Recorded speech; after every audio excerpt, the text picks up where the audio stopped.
bahwa ketika kita cantik wajah, kamu harus memahami bahwa salah satu yang tidak bisa kamu tolak ketika usiamu panjang adalah tua.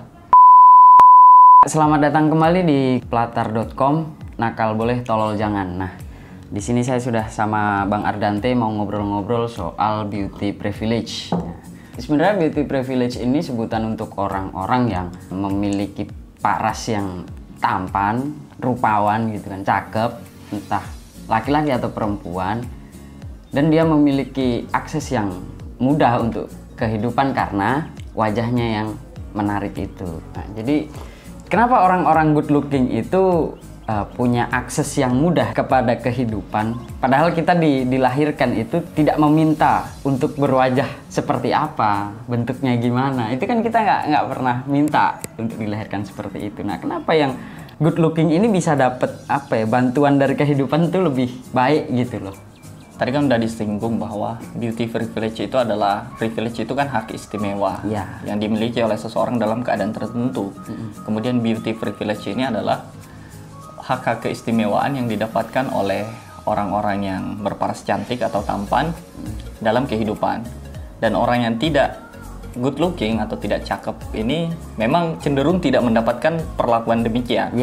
Kita bisa lihat contoh ketika di suatu tempat, suatu desa atau komplek, dua bayi lahir, yang satu adalah bayi yang berkulit putih, wajahnya menggemaskan, biasanya akan jauh lebih disenangi dibandingkan bayi yang berkulit gelap.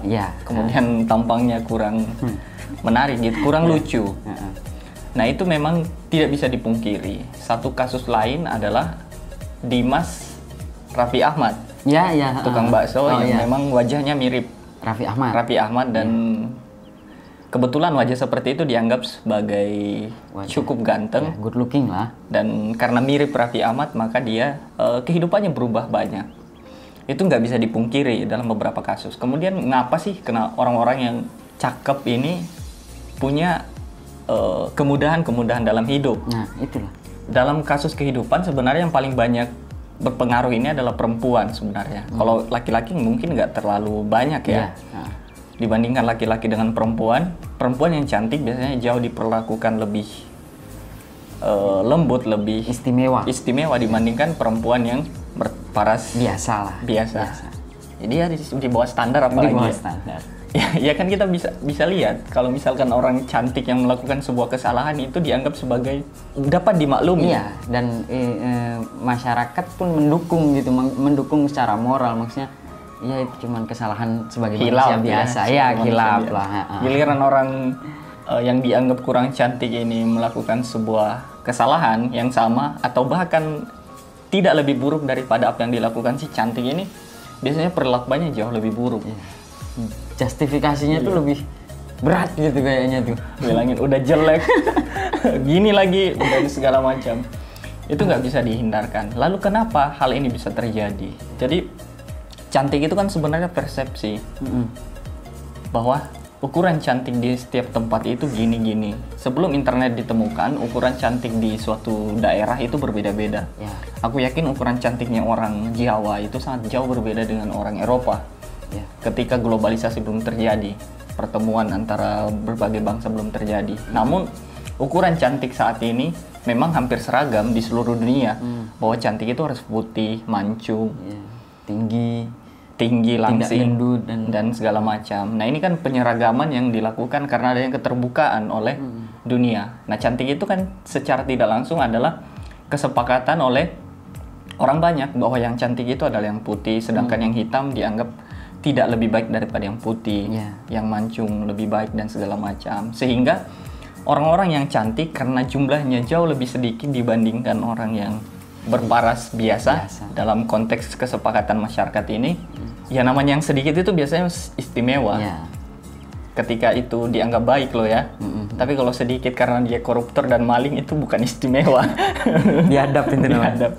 Nah, makanya dalam kasus ini kenapa bisa terjadi? Karena masyarakat sendiri itu mengamini bahwa cantik itu harus diperlakukan dengan baik.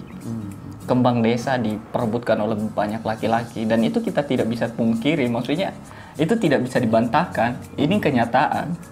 Dan kita juga nggak bisa mengontrol orang-orang bahwa you harus bertindak demikian terhadap yang jelek, kamu harus begini, kamu harus begini. Masyarakat punya, atau setiap individu punya dorongan untuk melakukan hal itu. Dan yang terjadi adalah orang cantik memang seringkali dimudahkan hidupnya. Nggak mudah juga, tapi dimudahkan, lebih dimudahkan dibandingkan orang yang penampilan biasa. Lebih banyak kesempatan gitu ya. Betul. Dalam hidup. Nah, kenapa kita bisa berpikir bahwa good looking itu memberi akses kehidupan yang lebih besar gitu kepada kita semua. Nah, untuk selanjutnya itu ini Bang, jadi di setiap kita sekolah atau di setiap kita bekerja itu good looking ini selalu bukan dibahas tapi mendapat posisi lebih dibanding yang lain, dibanding yang tidak good looking ya, bad looking mungkin ya. Jadi kita sebut aja bad looking biar nggak ribet kan. Nah, misal gini, ketika seseorang yang cantik atau yang ganteng gitu kan telat masuk kelas nih di kelas dosen siapa gitu, terus habis itu dosen itu mempersilahkan yang cantik dan yang ganteng ini ya masuk aja gitu. Sedangkan misal saya sendiri ini pengalaman saya sendiri ya. Jadi misal saya aja yang mungkin penampilan saya itu saya tidak pernah berpenampilan rapi ya. Jadi ya asal aja yang penting nyaman gitu kan. Ketika saya masuk ke kelas yang sama dengan dosen yang sama, dengan orang-orang yang tadi terlambat juga. Nah, itu saya harus melalui beberapa tahap dulu untuk bisa masuk kelas gitu. Harus dipermalukan dulu. Iya, ada syarat-syaratnya lah, harus nyanyi. Iya, disuruh nyanyi lah, disuruh ini gitu. Nah, itu membuat orang-orang good looking ini menjadi beauty privilege gitu. Jadi mempunyai hak istimewa. Nah, itu gimana Bang soal tanggapan Abang yang di dalam dunia akademik atau dunia sekolah dan pekerjaan, mungkin di pekerjaan juga sering ada seperti itu gitu. Sebenarnya ada kasus yang menarik dan mungkin kita bahas di kesempatan yang lain bahwa kita kayak punya persepsi bahwa orang yang berpenampilan jelek ataukah dia pendek ataukah dia anggap unik lah, itu selalu dianggap bahwa dia adalah orang yang santai ketika diajak bercanda. Paham nggak maksudnya? Ketika dia black misalkan, kulitnya hitam, sedangkan yang lain tidak, dia dianggap unik. Selain mungkin dianggap kurang cakep, dia dianggap unik. Dan orang-orang yang melihat dia seolah-olah itu bisa jadi bahan bercandaan. Dan orang ini akan santai ketika dijadikan bahan bercandaan. Itu mungkin yang terjadi ketika kamu dipermalukan oleh dosen. Dipermalukan. Dosen ini sebenarnya aku yakin dia tidak bermaksud untuk melukai hatimu gitu. Tapi dia menganggap bahwa kamu adalah orang yang bisa bisa ditertawakan dan kamu biasa aja. Ini adalah persepsi yang salah bahwa ketika kita melihat orang yang ukuran mini misalkan, yang pertumbuhannya terhambat atau orang-orang biasa menyebutnya kerdil ya kerdil, itu biasanya dianggap mereka itu lucu dan lain-lain. Padahal mereka juga bisa pemarah.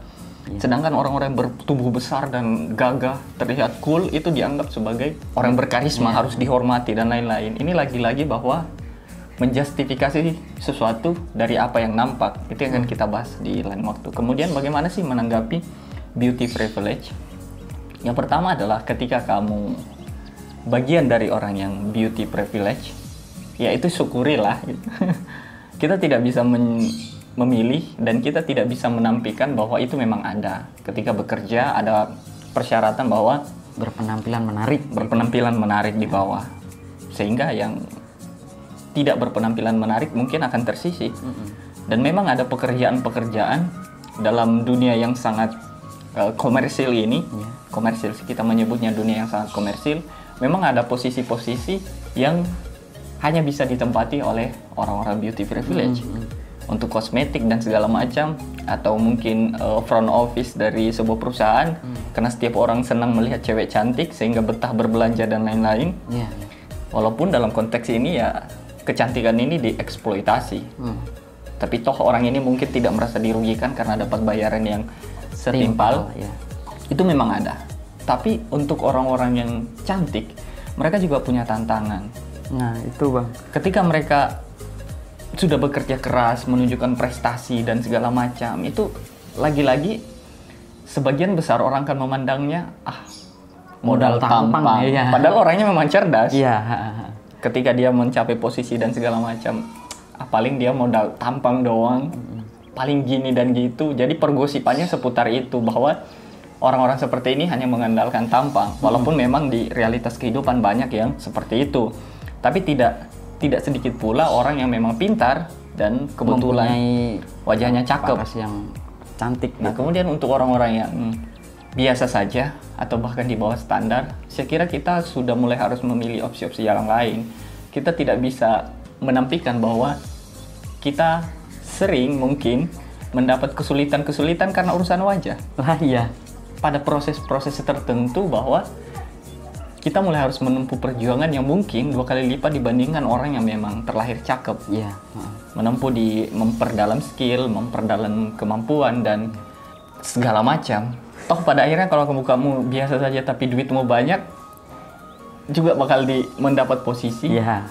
Punya jabatan bagus juga akan mendapat posisi. Ini sangat terkesan pragmatis ya. Tapi dalam dunia ini memang banyak hal yang kita tidak bisa memaksakan idealis kita. Iya. Dan bagiku sendiri ya begitu. Kalau kamu jelek ya cobalah untuk tidak miskin. Nah. Atau kalaupun kamu tidak punya duit, cobalah untuk tidak jadi bodoh. Nah, iya. Nah, ini soal good thinking atau good looking gitu. Kemarin sempat saya bikin status untuk memilih good looking atau good thinking. Sebagian besar orang itu menjawab untuk memilih good thinking. Tapi saya tidak yakin kalau rak buku dia itu berbanding sama rak baju dia gitu loh. Yang artinya bahwa bacaan-bacaan dia atau asupan untuk pikiran dia itu lebih sedikit dibanding untuk urusan penampilan. Nah, itu gimana Bang? Jadi antara good looking dan good thinking itu gimana tanggapan Abang? Sebaiknya kita mendahulukan yang mana? Atau ketika kita tidak punya penampilan yang menarik, opsi yang Abang katakan tadi, opsinya adalah menjadi kaya atau menjadi pintar gitu. Atau hal-hal lainnya, kelebihan kita sendiri gitu. Nah, bagaimana orang yang terus memaksakan itu gitu? Sedangkan ada pilihan-pilihan yang lain. Termasuk ketika kita menjadi pintar, meskipun tidak good looking, Stephen Hawking itu kan menurut sebagian besar orang ya, secara penampilan tidak menarik gitu. Ya, tapi secara kecerdasan, pemikiran itu sangat wow banget gitu. Nah, itu bagaimana menurut Abang? Takdir tidak semudah itu ya, tidak bisa di request. Walaupun bisa diupayakan. Ya, kita tidak bisa memilih wajah yang good looking ketika lahir kan. Jadi ya terima aja apa yang ada di diri kita gitu.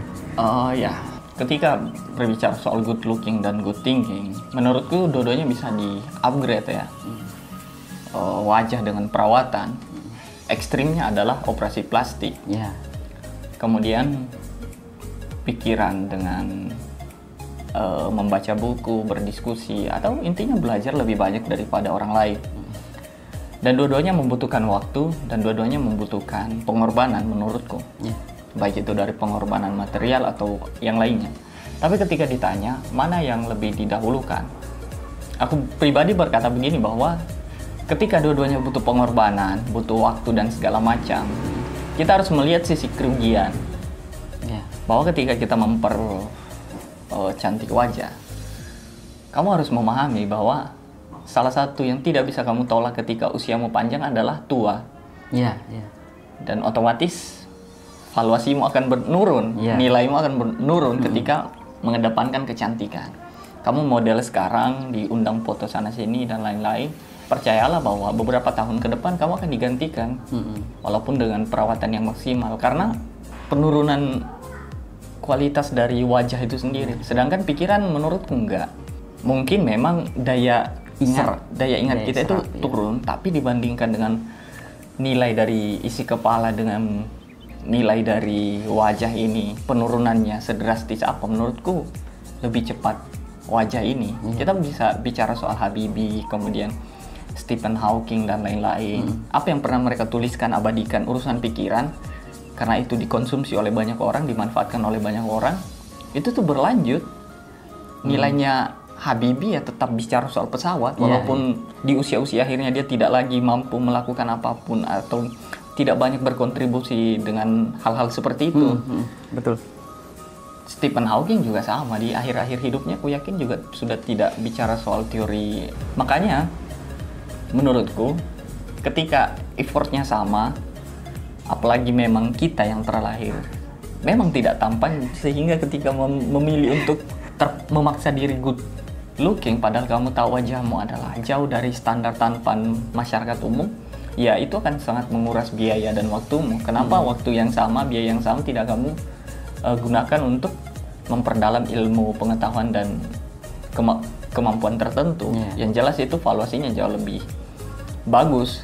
Karena bayangin kalau kita bersaing dengan orang yang memang good looking, usahanya satu, sama-sama satu, ya pasti dia menang lah. Iya, karena sudah terlahir good looking. Iya, kamu kalau pengen nyaingin orang yang cakep dan wajahmu memang nggak cakep, kamu butuh 5 kali effort dan dia cuma sekali. Iya, ya begitu video kita kali ini mengenai beauty privilege. Yang saya tangkap adalah ketika kamu tidak memiliki wajah yang cakep, jadilah kaya. Tapi kalau kamu juga akhirnya tidak kaya, berarti belajarlah lebih banyak dari apa yang kamu punya. Sekian dari video saya dan Mas Ardante. Kita ketemu di video selanjutnya.